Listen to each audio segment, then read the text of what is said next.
Olá, bom dia! Hoje vamos explorar a anatomia dos peitorais, suas funções, suas fibras e, claro, os seus exercícios mais clássicos e eficientes para treiná-lo.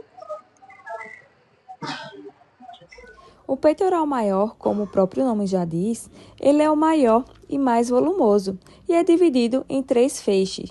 O feixe clavicular, o externo costal medial e o externo costal inferior. E também temos o peitoral menor, que é menor e ele fica logo abaixo do peitoral maior. Uma curiosidade do peitoral menor é que, se ele estiver encurtado, ele pode anteriorizar seus ombros e fazer uma inclinação anterior das suas escápulas. E na posturologia chamamos isso de tilt escapular. Hoje eu vou falar sobre o supino reto e as suas variações. Supino reto com barra, supino reto articulado e com halter. Seus princípios são basicamente os mesmos. O músculo agonista, que é o motor primário, é o peitoral maior, e os sinergistas são o deltoide anterior e o tríceps braquial. Os estabilizadores são o manguito rotador, romboides e trapézio. Ele fica no plano transversal e no eixo longitudinal, onde acontece uma abdução horizontal de ombro. Os feixes são os intercostais, que são os feixes horizontais mediais do peito. Seus princípios são basicamente os mesmos. O músculo agonista, que é o motor primário, é o peitoral maior, e os sinergistas são o deltoide anterior e o tríceps braquial. Os estabilizadores são o manguito rotador, romboides e trapézio. Um dos erros muito comuns são esse aqui, ó. O punho tem que estar alinhado com o antebraço e a barra tem que descer na linha do peito. Isso.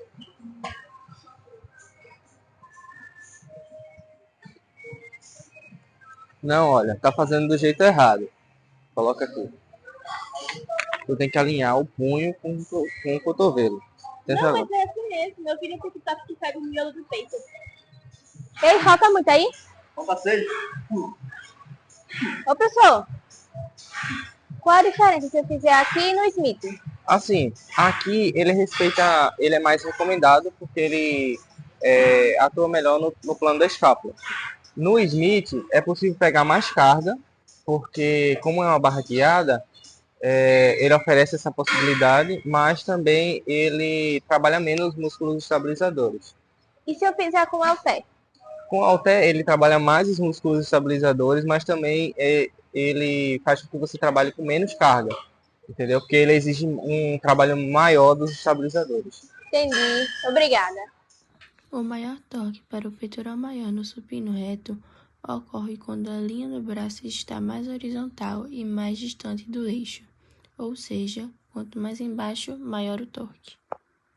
Agora vamos para o supino inclinado. O supino inclinado é uma variação do supino tradicional, mudando a angulação do banco, que assim muda a ênfase do músculo. Com o supino inclinado, damos ênfase nos feixes claviculares do peitoral. Esse é um exercício que é uma adução horizontal do ombro e a extensão do cotovelo. Ele é um exercício realizado no plano transverso do eixo longitudinal.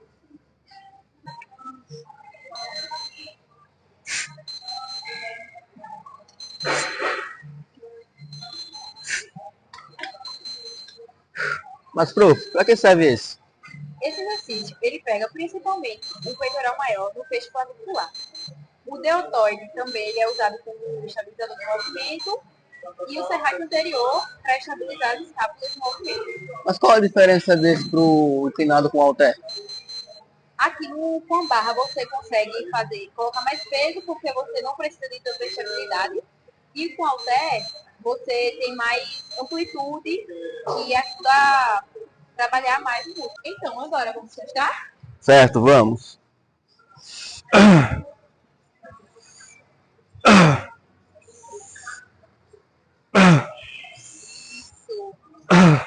Ai, E aí? realmente, professor, pega mais. Senti bem mais meu músculo. Oi?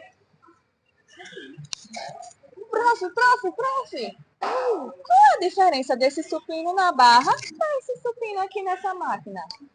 O supino na máquina, diferente com a barra, ele recruta menos os músculos estabilizadores. Então, ele permite que você consiga executar com mais peso, diferente da barra. Entendi, muito obrigada, viu, prof? De nada, precisando é só falar. Calma, olha. Alinha tua mão. Isso. Porque assim você pode lesionar o punho. Calma. E aqui você desce na linha do seu mamilo. Isso. Isso. No supino inclinado, a fase de maior torque é a parte inferior do movimento, quando a barra está próxima ao peito. E o motivo disso é o maior braço de momento do ombro. O supino declinado é um exercício utilizado para trabalhar os feixes externo-costais do peitoral maior, e ele é executado no plano transverso e no eixo longitudinal. Os músculos sinergistas desse exercício são o tríceps braquial, o deltório anterior e o serrátil anterior, que também ajudam na estabilização.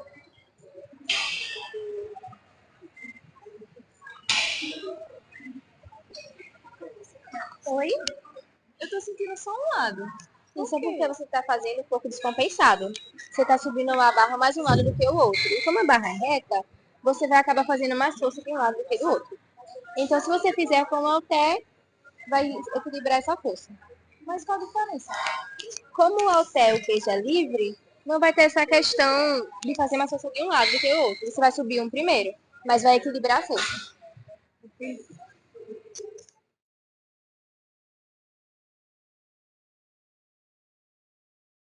O maior torque do peitoral maior no supino declinado acontece na fase excêntrica do movimento, quando a carga está próxima do peito, pois o peitoral maior está em maior alongamento nesse ponto. A seguir, irei falar de mais 3 exercícios para trabalhar o peitoral. O agonista principal é o peitoral maior, com foco nas fibras esternocostais e claviculares. E o sinergista auxiliar é o deltóide anterior. Os planos são plano transverso e eixo longitudinal. Antes de iniciar o exercício, preste atenção em 2 coisas: o ângulo do cotovelo e o ajuste no banco, pois ele não pode nem estar muito alto e nem muito baixo, pois pode sobrecarregar a articulação do ombro. Nesse exercício, ocorre a adução e a abdução horizontal, onde é nessa fase aqui que ocorre o maior pico de contração máxima. Aliás, o voador em relação ao crucifixo no banco com halteres, ele tem maior vantagem, pois nele ocorre o maior pico de contração máxima. Neste exercício, a fase concêntrica é quando está subindo e a fase excêntrica é quando está descendo, alongando e contraindo os músculos. Também é nessa fase que ocorre a direção vertical. O crucifixo no banco é exercício de isolamento do peitoral. Na abertura, quando os halteres se afastam do centro do corpo, aqui o peitoral é alongado e precisa segurar a descida. Essa é a fase excêntrica. Já a fase concêntrica é na subida. Quando você aproxima os halteres, o toque diminui, mas o peitoral trabalha para gerar compressão e adução. Bom, agora aqui estamos falando do crossover na polia, que existe 3 pegadas. A pegada mais acima do ombro, que pega mais os feixes inferiores do peitoral maior, que são os feixes externos costais inferiores. A pegada na linha do ombro, que é o crucifixo plano, que pega os feixes externos costais mediais. E também a pegada acima do ombro, que pega os feixes claviculares do peitoral maior. Aqui temos uma variação do crossover na polia alta, onde os feixes trabalhados são externos costais inferiores. E a forma correta de executar é com a base anteroposterior, cotovelos semiflexionados e o tronco levemente flexionado à frente. Outra variação desse crossover é o crossover na polia média, onde a polia vai ficar na linha do ombro e os feixes a serem trabalhados vai ser os feixes externocostais mediais. O crossover na polia baixa é mais uma adução horizontal do peitoral maior, onde os feixes a serem executados são os feixes claviculares. E mais um erro ocorrido, dessa vez no crossover na polia alta, é a anteriorização do tronco, muitas vezes por excesso de carga, havendo também uma protração escapular. Outro erro contrário ao erro anterior, que ocorre no crossover na polia média, é a extensão total do cotovelo. Um dos erros mais comuns no crossover na polia baixa é a flexão do cotovelo, onde é mandado mais impulso nervoso para o bíceps do que propriamente para o peitoral. No crossover na polia alta, o torque máximo é próximo ao início do movimento, quando os braços estão abertos e o cabo está mais distante do corpo.